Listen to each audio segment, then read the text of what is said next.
Hello and welcome back to the award-winning To Hull and Back podcast, sponsored by Old Logical Bar and Kingfisher. I'm your host, Nathaniel Whitto, and I've got a few shakes of a head from my guest. Can you not hear me? No, we can. I'm just going to take you up on the award-winning thing in a minute because you're rubbing it in now. Carry on.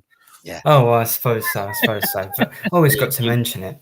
We're non-award-winning guests. Yeah. Yes. So I've got tonight on Justin and Pete from the Do Not Scratch Your Eyes podcast, finalists. Football Content Awards finalists. That's very good. Buttering us up now. Got you. Okay. Yeah, Throwing us a bone. Well done. I like that. So we were just discussing before the episode started about how it was a complete fixing at the thing this year when we met, and none of us won. So that was a shame, but just nice to be there, as you said. Therefore, we've declared it a complete fix. I think that we're very unbiased in that regard. Excellent. Yeah, we were definitely fourth and fifth voted best. Yeah. Must have been. Plastic and Wood Awards, I think they were. Yeah. Yes. We had it down as joint fourth, so that's fine. Yeah. Cool. So generally, just tell me a little bit about what it's like to be a Watford fan at the moment. Is that a good or a bad experience, or a bit neutral? It's better than it has been for the past 2 seasons, I would say, but only recently. I think the last 7 or 8 games have seen an improvement certainly in scores and in points. Leicester game notwithstanding, I think it's been more enjoyable to watch. I think there's a better spirit around the team. So football-wise, I think it's improved. I think inside the ground, stewarding-wise and stuff, it's got worse, but that's not really a discussion for us this evening. But yeah, no, I think it's a lot better than the past 2 seasons. What do you think, Peter? Yeah, well, we've still got the manager that we started the season with. I mean, it's a small ambition to have, but having a manager that sees more than one season, and normally by one season I mean autumn, all the way with the club. That's nice. He's come in. He's done all right. We're playing, I think, more exciting football. The games are more interesting. The last 2 years has been just torturous. And I think every club has a period where you go and you just suspect that the players really just don't give a damn, and that's been the last 2 to 4 years on and off. We've now kind of stripped back some of that kind of nasty deadwood bad kind of culture in the dressing room. It's not perfect by any means. The transfer window wasn't great. We might touch on that, I'm sure, but at least they give a monkeys. And as on Tuesday night, we had a 2-0 down and a 3-2 win to come back, which was great. People pointed out the fact that, yes, you were 2-0 down, though. You can't ever come back unless you kind of cock it up in the first place. So that's good. That's good. The football improved after not the last international break, but the one before, where we went 6 games unbeaten, 3 draws, 3 wins. Prior to that, the football was... We were just playing kind of suicide ball a lot, really. But in terms of how the supporters are, I think other than the fact it was incredibly cold the other night, so the crowd was pretty pitiful. I think most people are going, yeah, okay, we'll see where this goes. So Ishmael got a new contract, was it a month or 2 ago? Has he earned that with the new? Is he still Ishmael? Is it, or was he even sacked? Yeah. No. Valerian Ishmael, number 20, I think it is, of the Pozzo era of 11 years at the time. We were in 21st, and most managers get the sack if they're not in first or in the division above by the time they've got to 10 games. He was given a new contract, but he has come in. The wages have been stripped down. If you look at the salaries that people were on, obviously the season before when we were in the Premiership and last season as well, it's really stripped back. He's operating on a far lesser canvas, I would suggest, than previous managers had. And the owners are based at the training ground. They see what goes on. They know he's trying to turn around a fairly toxic culture. I don't think that's a done deal yet. That's still got to be sorted. But they like the cut of his jib, and they kind of decided to extend it. He was brought in on a relatively short-term contract, which you can kind of understand from Watford's point of view, bearing in mind they normally recruit them on the Saturday and sack them by the Friday. So, no, we're quite happy to have somebody who seems pretty happy to be there.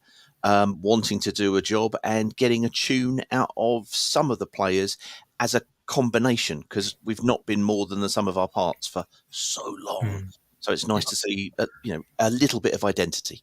I do think, though, that to go back to your question, Nathaniel, is has he earned it? At the time when he was offered it, I would have said no. Why on earth are you giving this man an improved contract? He's not really done very much so far. But what it has done subsequently is bear out the fact that, okay, look, it is looking a bit more solid. It is looking a bit more how it should look. So I think then perhaps at this stage, I would say yes. But at the end of the season, there's any time really that we can say, yeah, that was a good idea, I guess. But at the time, it was like, because when the thing came out, it was the usual kind of club announcement. You think, oh, here we go again. Yeah, I thought that. Live in an hour. We're going to be going live in an hour. And then, oh, it's an improved contract. Okay.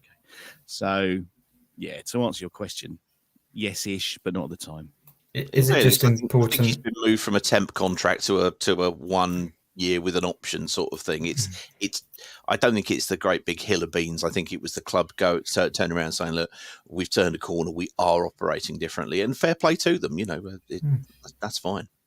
Yeah, I mean, after 20 and 11 years, did you say, is it important that whoever the manager is, someone gets at least a year just to build some stability back? Because that can work for a certain amount of time going up and down the leagues, but it's not sustainable, is it? Well, genuinely, the problem with us has been, and then we operate a post-match phone-in, and you become, the fans start to become part of the culture of the club, and it's only understandable. So that you'd be in 10 games, he's not doing well, and we'd start talking about whether or not he was going to get the sack, and more often than not, we'd be pretty much on the money. So it's been nice to get to a point where actually we're talking about what he's doing tactically and what he might want to change and what he might want to do. So yes, it became almost a joke within ourselves, but it also became a kind of, look, we all need to reset our expectations here, and realize that. So yeah, it's he's there. Everybody is hoping he will, do well. He's had some good moments. We've had some bloody awful games as well, but hey, this is the Championship. Welcome to the division. It's going to happen to you occasionally, but there seems to be a bit more patience for him. There'll always be some who will say, sack the manager literally as you've signed him, because, every village has one, we're no different. So, but no, everybody wants to give him some time and see how it turns out. He's playing a slightly different style to what he was best known at at Barnsley and West Brom, where he was very much kind of, hit it long, use somebody like Daryl DK to kind of run in behind and then win the second ball further up. He just doesn't have those kind of weapons in the artillery at Watford. So we've played a little bit more football, and I think that's taken a bit of time to come to a pattern and to really get that across. But yeah, we're getting there. We're getting there slowly. Mm-hmm. Justin, is that the same for you?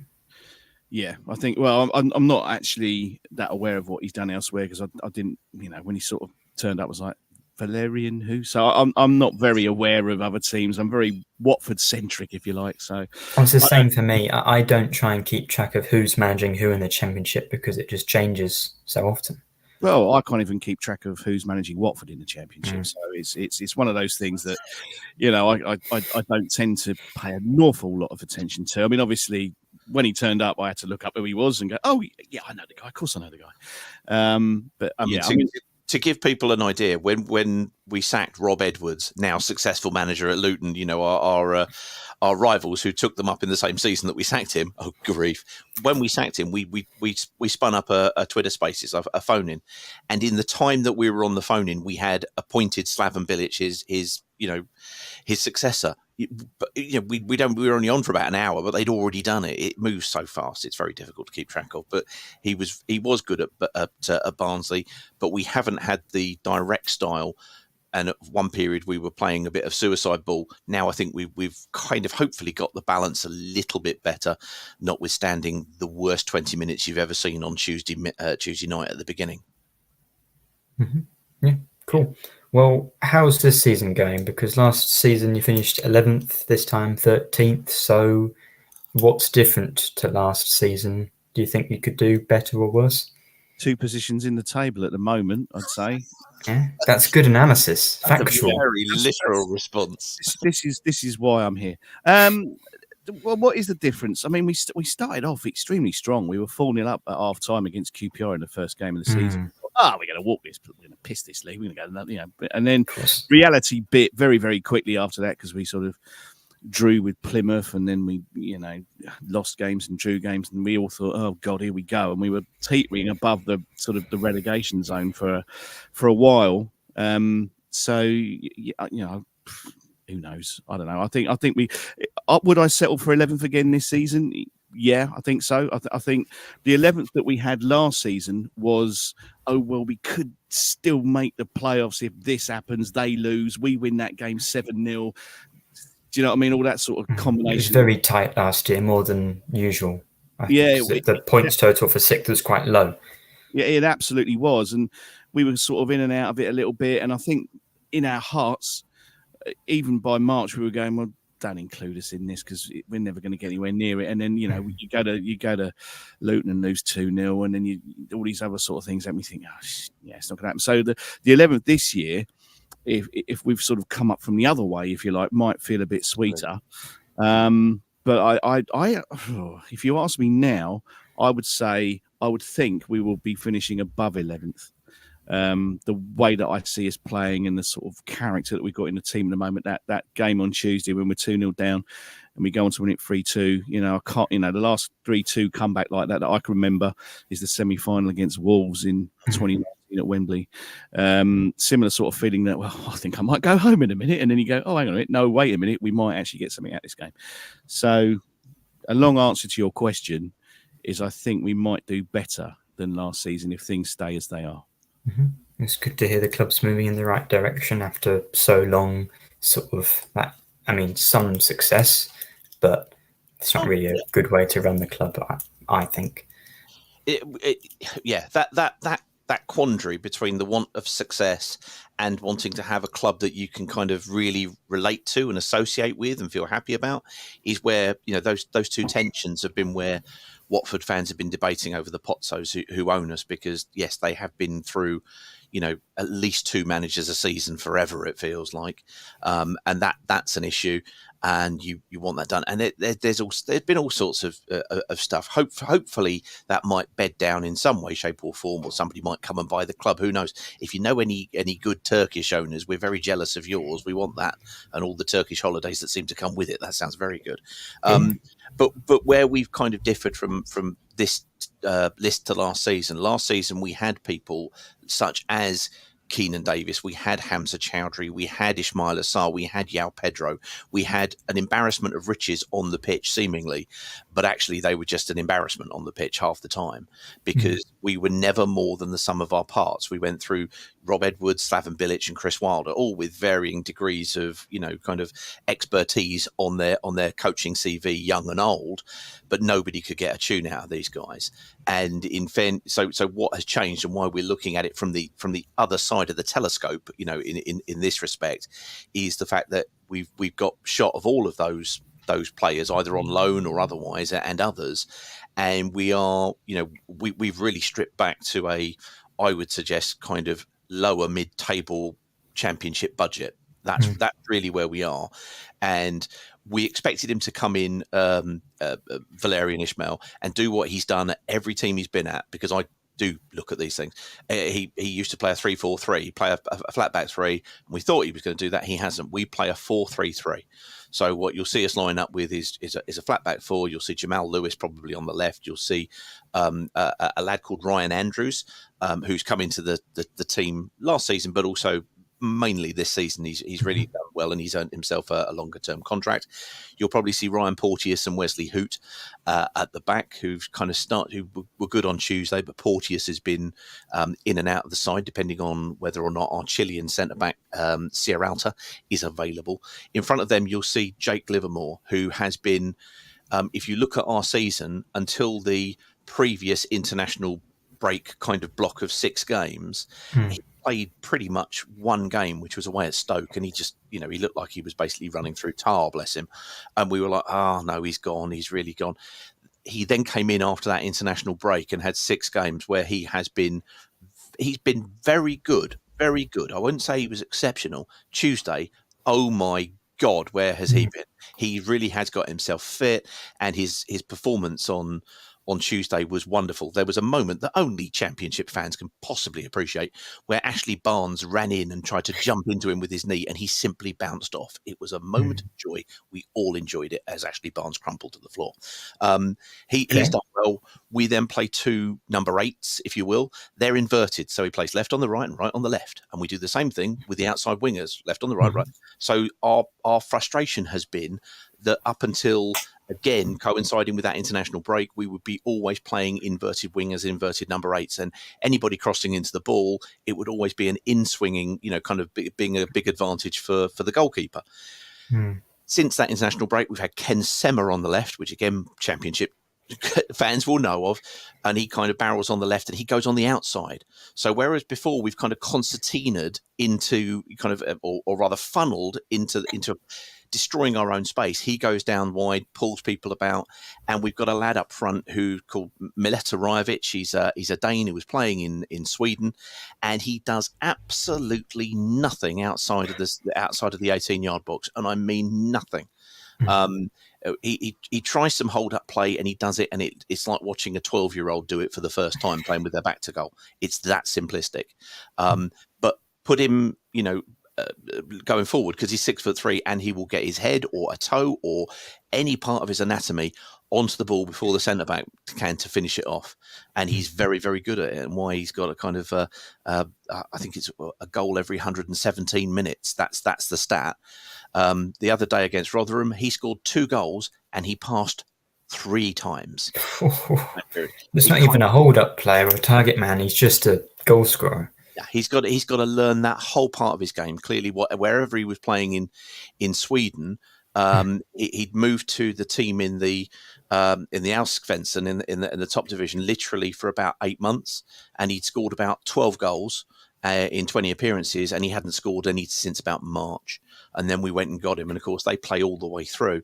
So he'd clearly hit a cliff, so to speak, and people had worked him out in terms of what to do and how to play it, because teams will do that over a season.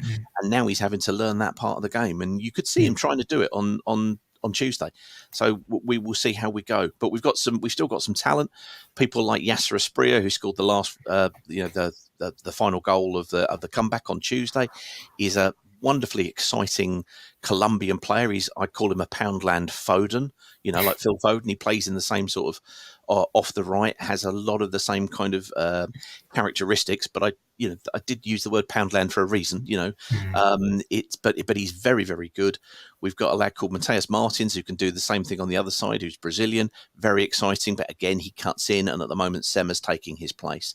The thing that's been kind of contentious has been who's going to fill those number 8 roles, and of all strange things, a guy called Edo Kayembe, who couldn't buy a favourable word from a Watford fan last season or the season before, has made one of those positions his own. And we've got a guy called Imran Louza, who's a French Moroccan. It's not a fortunate name in sport, is it really? It's not. Well, we've also had Isaac Success. Neither has bought Success. Both have bought the other. Yeah, you get it. But there's a guy called Ismail Kone, who scored a rocket of a goal to basically kind of almost start the comeback on Tuesday, who's a Canadian lad who's only been playing professional football now for basically about 18 months.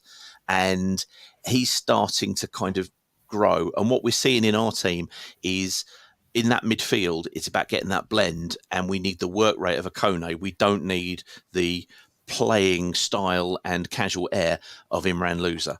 Unfortunately, he's a great player, but he's the one remaining player who just looks like he kind of thinks he should be at a better team than Watford.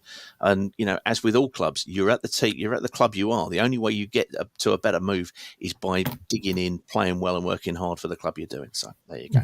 Well, that was a great sort of summary of sort of Watford's tactics there. I don't think we've had tactical analysis as in depth as that before on the show. Justin and I are the other side of the coin. He'll say 2 points, and then I'll ramble on for 4 hours. I do apologise.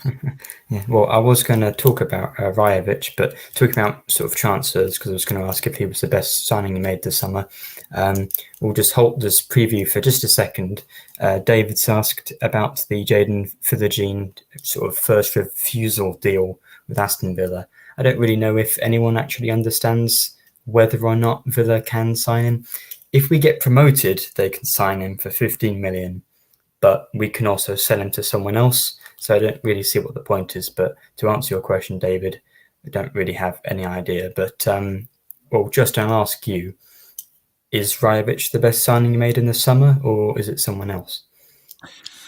Oh, that's a very good question. After Probably. Tuesday, I'd say you're going to go very far to find a better signing than Jake Livermore. Because those 6 games in the last international window, or whatever I want to call it, were a lot about him, and also a lot about Ken Sema coming back on the left, and people coming in. I would say he was that. Rajovic he's getting those goals, but it's just, again, in the phone-ins, it's just ridiculous. You come on and go, does he do anything other than score goals? And the answer is no. But they're not spectacular goals. They're all inside the 6-yard box. It's just kind of works for Haaland, I guess. Oh yeah, no. You've already said Foden. You can have Haaland. People have called him the Hertfordshire Haaland, but I imagine if I was Haaland, I'd be suing. But he may well grow into it. He's got anybody stepping up the divisions, they're always going to go through a period of adjustment. He seems to be a very nice young guy. He seems very happy to be here and determined to go and play on at the next stage. And he's got to kind of develop. So hopefully we'll be able to answer that. 7 goals in the number of minutes that he's had is no small thing. It's great. If he could add in just that little bit of contribution, because when we were playing Leicester in the first half up there, you need somebody to be able to hold the ball, take the weight off, and it just wasn't happening. He just cannot get into the game at all. And we've got another forward who will work hard, who will try and hold things up, but in front, he is to goal scoring what I am to dieting. So it's kind of what can you do? I was going to say he's an improvement on Bio. I think if we have had Bio as our only forward option, we wouldn't have had those goals. He wouldn't have scored them, would he? Bio, I wouldn't have thought. Bio's the kind of goal. I mean, against I think it was against Middlesbrough. He went round the keeper and then hit it into the Middlesbrough fans, who were nowhere even close to the goal. The following game was away at Cardiff. He did exactly the same thing in the first half, and then in the second half, he did exactly the same thing again. But all of these things were hunting down the goalkeeper. These were hard-working, self-created chances that he then blurted into Rose Ed.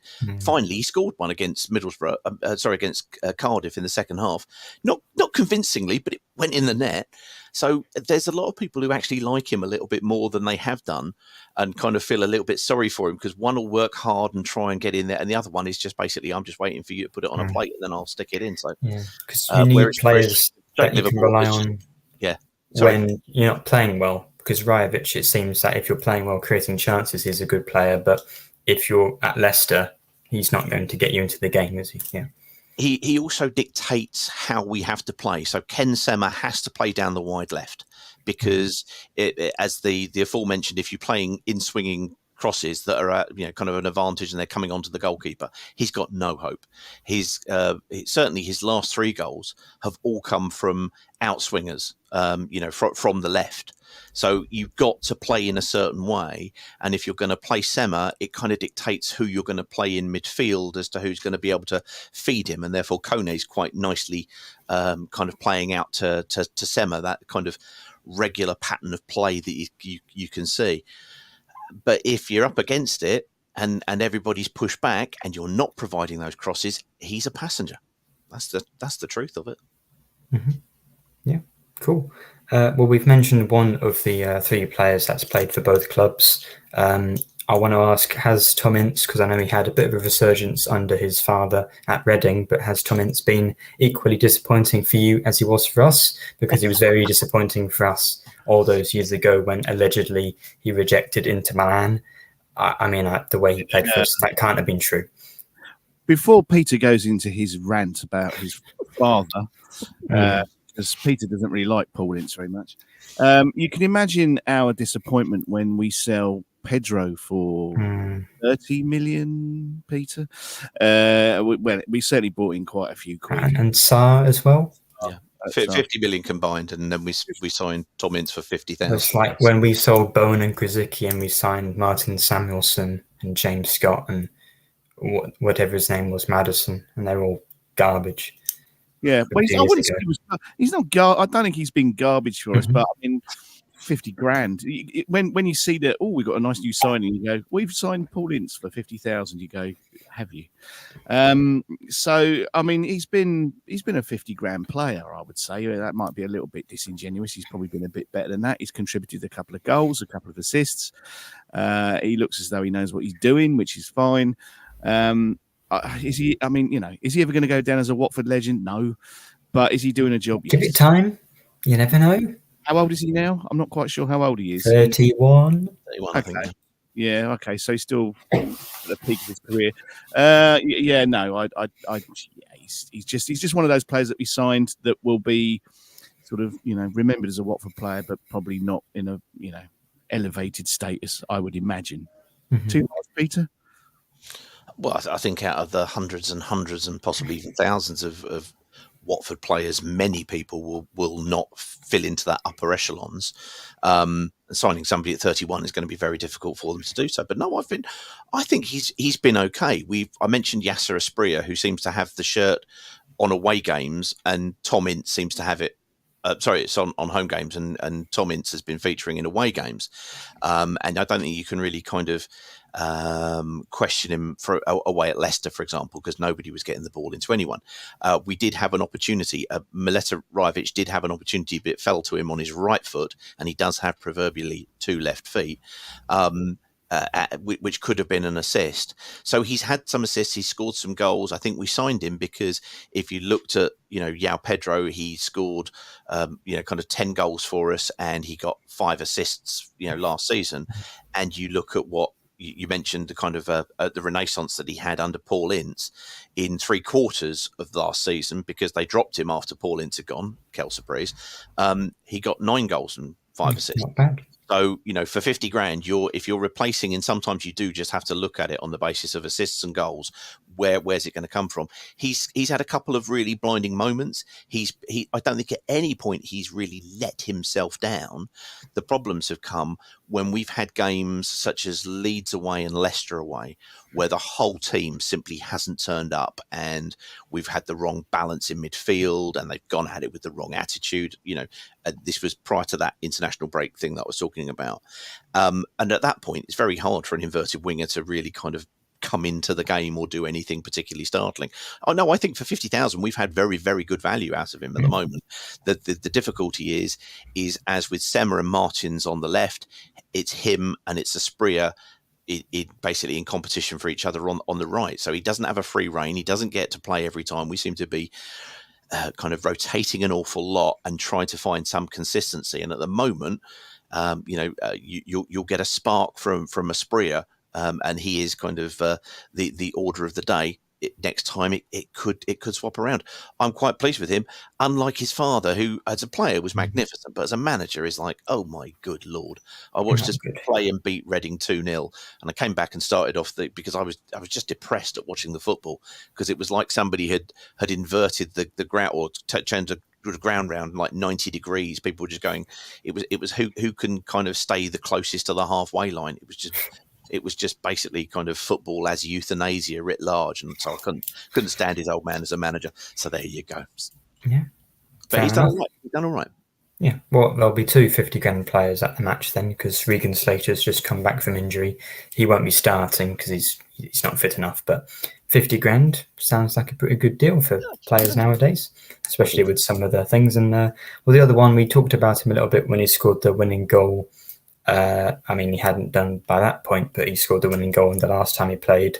Ozan Tufan hasn't really kicked on from a good start of the season. I know, Pete, you're probably going to want a little rant about him, but he scored 4 goals in his first 2 home matches of the season. Then he had an injury, and he's not really got back into the team. And I think Twine scored against Rotherham, and Philogene and Delapa in such good form, he probably won't be playing. But just talk about Ozan Tufan if you want. For me, not really a question. No, well, for me, Tufan is one of a number of players that came in the 21-22 season that were a letdown. We had a few. We had Juraj Kucka. We had Sissoko, Tufan, these sort of players, Danny Rose, players that sort of came in and just instantly forgettable and will never ever be remembered fondly at Watford. And I'm afraid Tufan's one of them. And I'm pleased for him that he's found somewhere to kick on and be liked. The Turkish link is very important, I think, Very for much this so. one. It is for you guys, yeah. I mean, as I say, this is a bit of a cliche, but Carl, our other presenter, went into his local kebab shop and they were, "Oh, you've signed Tufan. Oh, he's the Turkish Messi." And we suspect he was talking about him being a Turkish meze because he was carrying a few extra pounds, aren't we all? And he just wasn't. He never seemed fit. He didn't really seem all that good. And once he was released or whatever at the end of the season, we all sort of sighed a sigh of relief. But I'm pleased that he's doing well now. I've got no hard feelings. It was just he was one of a load of players that came that season that were just toilet, basically. Yeah. Just typical that he'd score the winner. It's just what football does, isn't it? That's what happens. Yeah, that's what happens. Absolutely. Well, I think I'd quite like to jinx us for the game on Saturday. I've got two stats here. So Watford, 24 points at the moment, 18 at home, 6 away. So maybe the away form isn't as good. And then, although Michael Dawson did score a goal for Watford, that was an own goal. So I've got that no Watford player has scored against Hull since December 2012. So we're completely jinxed now.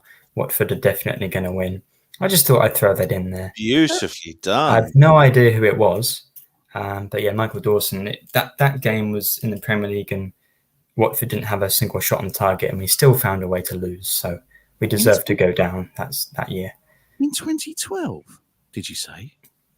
No Watford player has scored against Hull since 2012. Wow. Good God. That is a frightening statistic, Peter. That's longer ago than it used to be as well. So, Lord, that's 11 years. Okay. Yeah. Well, all right. Well, might have been Forestieri. His hobby, as we call him. I think that's quite worrying because those kind of trends we don't tend to buck, I'm afraid. Thanks for telling us that, Nathaniel. I'm really looking forward to this now. Well, but then we are that team that gives a team a win if they need it. But fortunately, the last 2 home games, we've broken those ducks with beating those teams we usually beat Rotherham, but under the senior, we don't usually win at home against teams that sort of sit back. So how do you see Watford approaching their game and what are your sort of thoughts on how the result will go? Peter, you're the man for this. I think whenever we sit back, it doesn't help us. It doesn't help us.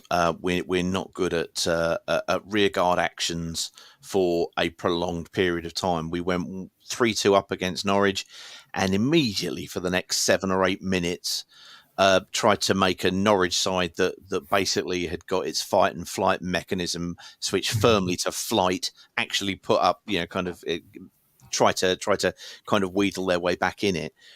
So if we sit back, we're not good. You mentioned the number of away points. We've had 1 win away since February, and that I'm trying to remember which the game was now because for the moment it escapes me. But it was just Swansea this season. There you go, Swansea, absolutely. So it was a real kind of eye opener when that happened, and of course, needless to say, Swansea was a midweek. Let's make everybody trudge down to Wales, in midweek, and for the ones who did it, finally got their just desserts, having been ripped apart 4-0 there last season again midweek. Why the FA do it, God alone knows. But so it's been really, really a difficult fare. But as I say, Leicester, notwithstanding Leicester, because I think they're operating, their midfield was operating at a different level to what anything that we've seen in this particular division. Well, winning away at Leicester isn't for everyone, but we managed it. Well done, you, absolutely. I say we, I wasn't a part of it. No, I think credit where credit's due, Nathaniel. I'm sure you played a telling part. We were just all over there. So if you get across us, and in the same manner, then it might be, hey, who knows? It might be 14 years before we manage to get a goal against you. Who knows? But if we can hit on the break, that's probably again through Ken Sema or a Matthias Martin sort of thing that might pose us a threat. And of course, as we say, we've got our Great Dane, who, providing the ball is 6 inches out from goal, he's deadly. So who knows? Most people are deadly 6 inches from the goal, to be fair. Not Bio. Bio's not. No. He's terrible. Yeah. No. Bio can make that look like, basically his route to goal from that distance needs a GPS. Trust me. Yeah. Mm-hmm. Yeah. So just last thing. Well, actually, before the last thing, I always do a very controversial combined lineup. Pete, sorry, you're covered up by this. I'll just read it out for the audio listeners. We've got Bachmann in goal, Greaves, Wesley Hoyt. Yeah. Hoyt. You've got Bachmann in goal. Why have you got Bachmann in goal? He's got more clean sheets than Allsop, but then it wasn't. Oh, am I getting confused? Shouldn't it have been Ben Hamer? Is he available? Yeah. Bachmann's he not injured or something? Bachmann got a second yellow against Leicester for bringing down Jamie Vardy. Personally, I think he should get some kind of medal of honour for that, but never mind. Sorry, what have we got a combined? I'm missing something. Have we got a combined team here? Yeah. Oh, okay. Yeah. All right. Okay. Sorry. Otherwise, it's just the City lineup, and against Rotherham, we had 10 Hull players in that lineup. I did. It should have been 11, really, after the result. I'll finish it for the audio listeners. Alfie Jones, Cyrus Christie, Philogene, who's in every single lineup and will be in any team. Tyler Morton, who's in good form, 3 goals and 3 now in all competitions and all levels of football, because he scored in for the under-21s, England under-21s. Seri and Aspria, Delap and Rajovic up front. So 4-4-2. Don't think too much about the formation. It's just, are the 4 Watford players included there, except Bachmann? Are the 3 Watford players there? Do they deserve to be there? Are they some of the best performers? I think Bachmann polarizes everybody, but primarily because himself, Peter. He does, yeah, because he's been made captain. He again. Early on in the season, we were playing that kind of let's pretend we're Man City and play little tiki-taka between the 2 centre-backs and the goalkeeper. And surprise, surprise, it wasn't very good. And it was like suicide ball. They've cut that out. Again, it coincides back with Jake Livermore coming into the team about 7 or 8 games ago. And it's been better. However, there are a number of dissenting voices against Daniel Bachmann. He doesn't really help himself on many occasions, having got sent off against Huddersfield last season for a karate kick in the opposition 6-yard box. Yeah, where we lost 3-1. He was 3-2. He got sent off again, and the problem wasn't the fact that he brought Vardy down on a run who was doing that. It was the fact that his first yellow card was because he is the captain and he'd gone running 65 yards out to remonstrate with the referee. And of course, if you're going to cover the ground, you've got to run quickly, and it was seen as aggressive, and there you go, you're in the book. So they're now talking about him finally, with the fans having said it seems daft having a goalkeeper as the captain, because he needs to be in the ear of the ref. In fact, it's now part of the rules that he might not be there. So he's had a number of things, but he's a good shot stopper. His claiming in the air has become better, but he fails to convince, and he is certainly not in the pantheon of the greatest goalkeepers that Watford have had, because we've been spoilt by having some great ones over the years. So no, would he be there? I don't know enough about Allsop to decide. Wesley Hoots had a great run of games, and he's really up there with Livermore, really to take the captain's armband, I would suggest. Aspria is just, as I mentioned earlier on, he's a live wire. He's that player who, up against Tom Ince on that wide right, he's the one who probably gets you up on your seat, the edge of your seat a little bit more, because of that kind of flair that he's got. And Rajovic scores goals, basically, and as I say, we know how stupid it sounds to turn around and say, is that all he does, score goals? Because when you haven't got a goal scorer, that's all you would want, you give your right arm for. And he does that. Does he deserve to be up there? Yeah, maybe. Providing Philogene could get down the outside and give him some outswinging crossing, that would be good. Philogene doesn't really cross.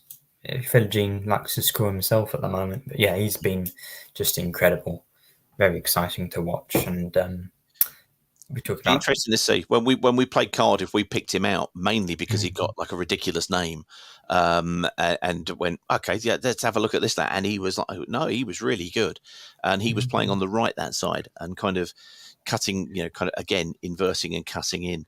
So yeah, be worth seeing. Be worth seeing. Seri is, and I don't mean to talk down to Hull or be patronising in any way, but how the hell you've got Seri, and well done for bringing him in and giving him what looks like a tremendous Indian summer for his career, because what a player. 2 years ago, it would have been incredible. Like, I thought you'd be crazy if someone said we're going to sign players like that or just spend more than like £1 million on a player. We got him for free, but his wages must be incredible. I'm always joking about pretty much any time we announce a new sponsor, well, that's Seri's wages for the week sorted.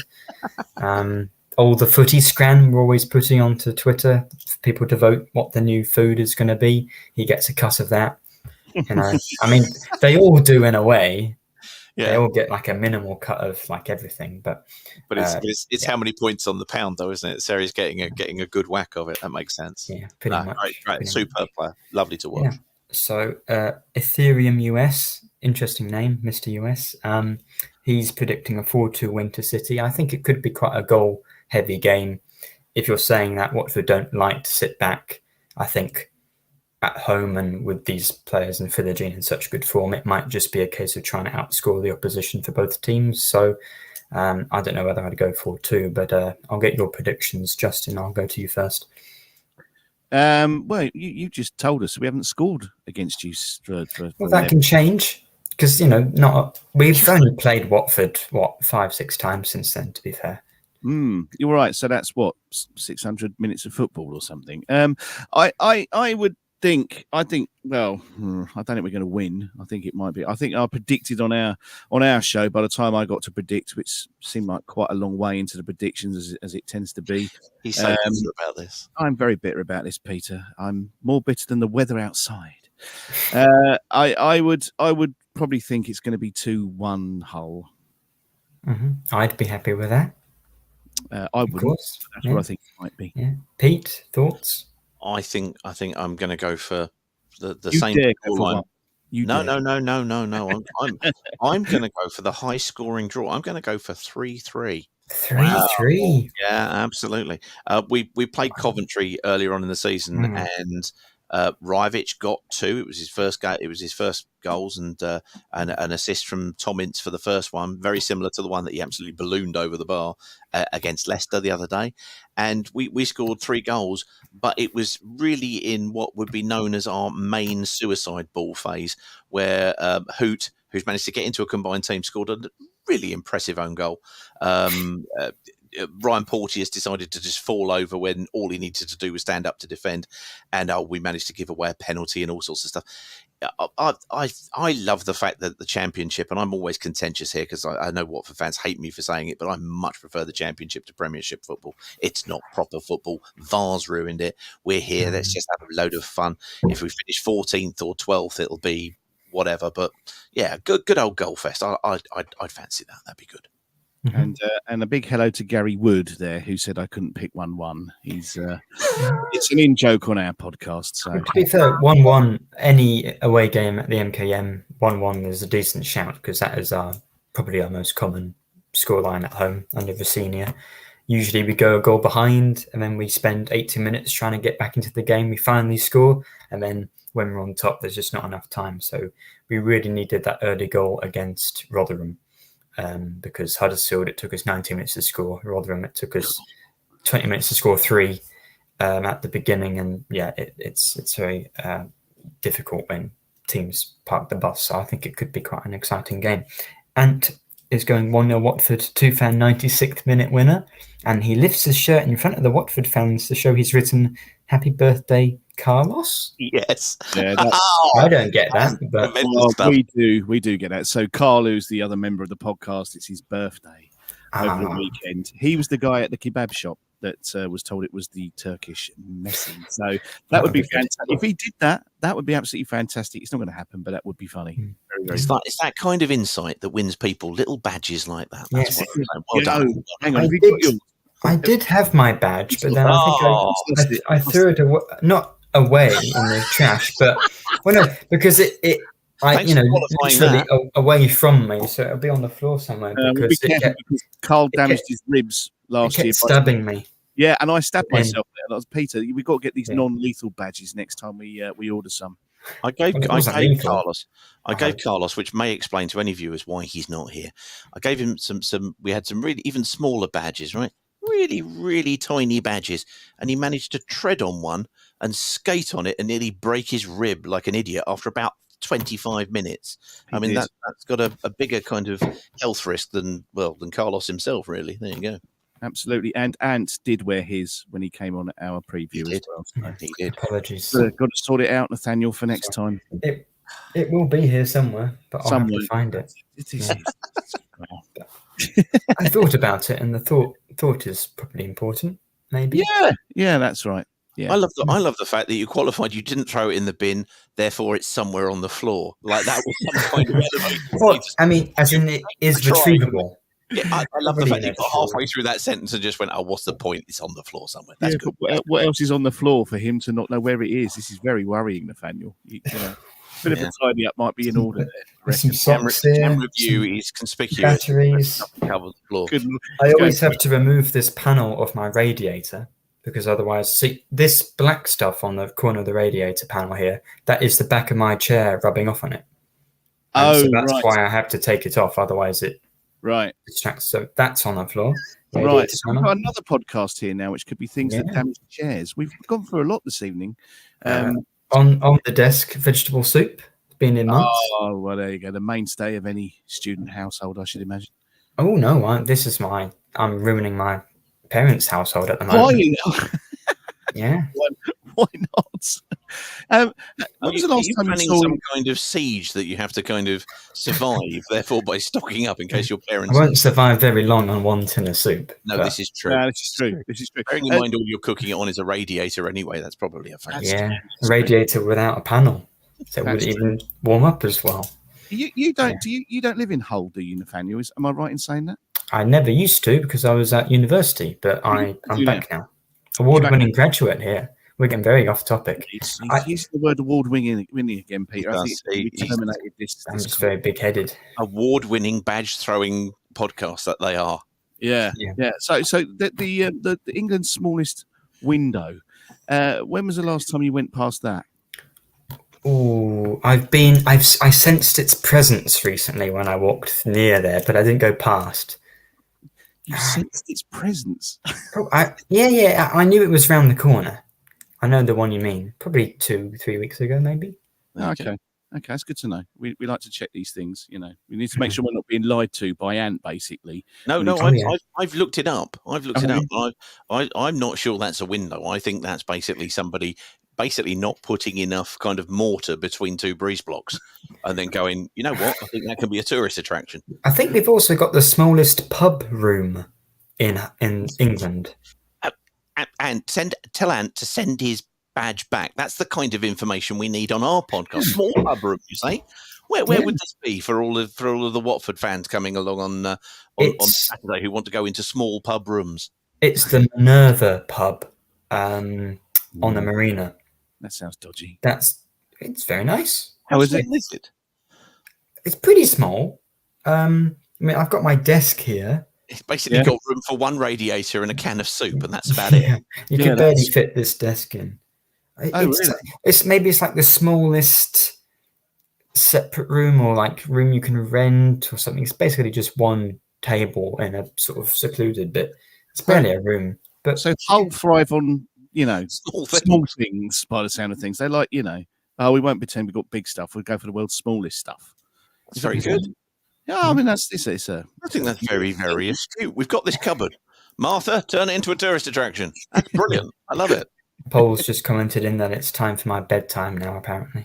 I am very young, according to all the listeners. Well said, Paul. Well said. Yeah. But it's actually nice to have met you because we haven't met many, but we normally talk to people on the other side of a computer screen. But we did actually meet this time 2 weeks ago, which was very nice. Thursday, yeah. Yeah, it was. Yeah. We won't talk about the food again because we've done that to death. But what did you think of it? Me? Well, I thought there was the food was good. That's all I'll say. I don't need to talk about what wasn't there. Let's focus on what was there. I thought the food was good. Yeah, I want to go next year. You would because Hull likes small things. I was going to say the pie filling belonged in a pub in Hull. If you like a small thing, here's the size of the pie. Here's the height of the filling. I mean, it was sauce with pretensions. That's what it was. Dreadful. Very, very disappointing. Anyway, this is typical of us going right off topic. We're so sorry, everybody. Yeah, that's okay. We've absolutely shattered the record time on a preview. We usually do 30 minutes, and then I wrap it up. We're approaching an hour. So that's in fairness, your average podcast isn't going to ask about small windows and small pub rooms. I think it's important that we do these things, and so we have. Well done, us. Yeah, I mean, it's a little time off yet, but as you hear, we can hit an hour now that we're so close. What are your thoughts on England and the Euros and Gareth Southgate? Because the last international break was dire, to say the least. I think pointless and dire. So, where are you at with all that at the moment? I haven't watched an England international that wasn't in a tournament for 20 years. Okay. Well, you haven't missed a thing. And I'm very glad I haven't, because when I hear I haven't missed a thing, that's great. I just find international football boring. I think the break is annoying. I don't like it. It comes right when we seem to be having a bit of a... There you go. I like what Ant's put in there. I think... where was I? I was reading Ant's comment. Yeah, no, England football. I just think it comes right when we're sort of building a bit of momentum. You think, oh, now we've got a break. I just find international breaks tedious. I wish they didn't have them. And that's the end of my rant, Peter. Well, I have a solution to that. I have a solution to the footballing calendar, but we'll come to that in a moment. I think that Gareth Southgate is an absolute genius and a magician who can take England, who had been underperforming for so many years, take them through to a World Cup semi-final, only done previously by winning it by, kind of Sir Ralph Ramsey and Bobby Robson in 1990, where people think that it was this glorious moment. It wasn't. It was an awful bloody tournament until we kind of fluked our way through. Really, Cameroon, we had a comeback to win 3-2 to get through to the final. We got a last-minute winner against Belgium. We were awful against Ireland and Holland, and the only team we actually won against properly was Egypt, for crying out loud. So actually one heroic defeat against Germany, and everybody looks back kindly, but. So he's done that. He's got us to a final. He's got us through to a semi-final, and then done. And yet he's managed to make the football so mind-numbingly dull, and the selection process, when you've got so many better players, than. And I'm sorry, I'm going to go for it, but Harry Maguire, really, because he was picking him no matter what.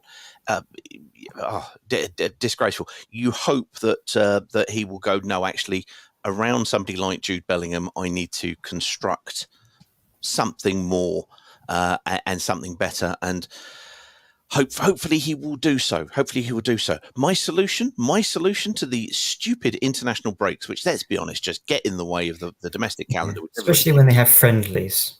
Why are they doing friendlies to disrupt the season? Well, and what did they do? They said, oh, no, what we'll do is have the Nations League. Now it's not a friendly. So now they've created a tournament that's as dull as friendlies. At the end of every season, or every other season, we have an international tournament. We either have the World Cup or we have the Euros. When you have the odd-numbered years, turn that into the Euro qualifications for the following summer and the World Cup qualifications for the following World Cup. It's still played regionally. You basically suck out 6 weekends from the domestic calendar, thus making it shorter, people. And then at the end of the season, they can have 2 weeks rest, and then they can play a micro tournament where they play Saturday, Tuesday, and get it over and done with and play then. Because if you play those games in close proximity, there's nothing worse than going, oh, it's tight in the group. We'll see what happens in 2 months' time. I mean, how can you get into that? So you do that at the end of the season, because there's only one worse thing than an international break, and that's the end of the season when you want a tournament. So put that on then. Problem solved. There we go. The other thing I will say about Gareth Southgate is he was born in Watford. So that might or might not explain a few things. That's all I'm going to say. Yeah. I think he's done a terrific job. I think if we win the tournament, he'll probably resign, because what's the point after that? You've won one, and if he doesn't win, then let someone else have a go. And I think Graham Potter might just be like just a bit of a step above, probably similar. I don't know whether he's an incredible manager, but he might still just improve a little bit and not be too much of a change. Although, as a question, Rosenior, I'd happily loan Rosenior to the England squad. I was going to say, seriously though, because you have got a very impressive young manager, and I appreciate it's early on in his tenure, and you're very happy with him, and I imagine how things are progressing. Could you, if you were going to put £10 down now and say, in the next 25 years, will Liam Rosenior be an England manager? What would you say? I'd bet £10 on him being the Brighton manager and £5 being on the England manager. He'll definitely manage Brighton at some point. But England, yeah, he could do. But then if he does successfully, I don't think international football, except Germany, where they have Nagelsmann and Tuchel all the time, that's probably a more sort of respected job. But I don't really know whether international football is something that people see as great. So maybe if he doesn't do that well, he can be a very good England manager. But yeah. Nicely done. I agree with that. It's very good. That with this level of content, that neither of us came at least third. I know you've already gone 1/3, so you would have needed at least second to have considered it worthy. But we'd have taken everything. Gareth Southgate is absolute dire. Give me or you the job and play attacking football. He will never win as a manager. Well done, sir. Well done, Paul. Like that very much indeed. Perhaps. But yeah, I mean, I just think it's wonderful that despite his finishing well in tournaments, he's so completely unrevered at home. It's a special kind of talent. Well done, Mr. Southgate. I guess when you're looking from the outside, you see the results, and when you're watching from the inside, except you, Justin, who doesn't watch the matches, we have to watch them. We have to sit through them. I assumed it was still Fabio Capello managing the team. Oh yeah, but you're right about constructing the team around Bellingham, because the one thing I look forward to in an international break is getting to see him play. And because he was injured, in the last international break, it was dire because we didn't have him. Injured in the full Real Madrid sense of the word, I suspect. Yeah, maybe, but he's doing incredibly. So I think him and Kane might just carry us, but. All I'm saying is, and I'm not being I'm not being contrary or horrible here, but Gareth Southgate played for Crystal Palace, Aston Villa, and Middlesbrough. What more do you need? I don't think that's contrary at all. And I'm only saying that because let's be honest. Borough Breakdown, they got third place, so we're just being really bitter towards you, Johnny. There you go, Johnny. And Dana. Yeah, exactly. Cool. Well, on that bombshell. Justin and Pete, thank you very much for coming on. Amazing guests. It was lovely to meet you 2 weeks ago. And to everyone commenting in and liking and listening to my radiator setup, thanks for listening. And we'll be back very soon. But and Justin and Pete, do you want to just shout out what you do so people can find you and learn more about Paul Ince? Do you think anybody will want to find us after this? Oh, possibly. They might. Okay, so we do have a website, which is donotscratchyoureyes.com. Everything is on there. We're available. Oh, you just scratched his eyes as I said that. Very good. No one's ever done that before. I had a detached retina, and the irony was not lost on me when I had that I had a podcast called Do Not Scratch Your Eyes. Where was I? Yes, we're available wherever you get your podcasts, Spotify and Apple and anywhere else. And if you want to give us a follow, being a whole fan, that would be odd, but we'd welcome you along, certainly. So there you go. But of course, the best place to actually find us is to go to Hull and Back, because quite often we'll be sending up stupid stuff to each other. That's fine. That's the way to do it. That's right. Very true. Well, thank you again for coming on, and we'll be back on Sunday after another exciting match at the MKM. So thanks again, and see you soon. Bye.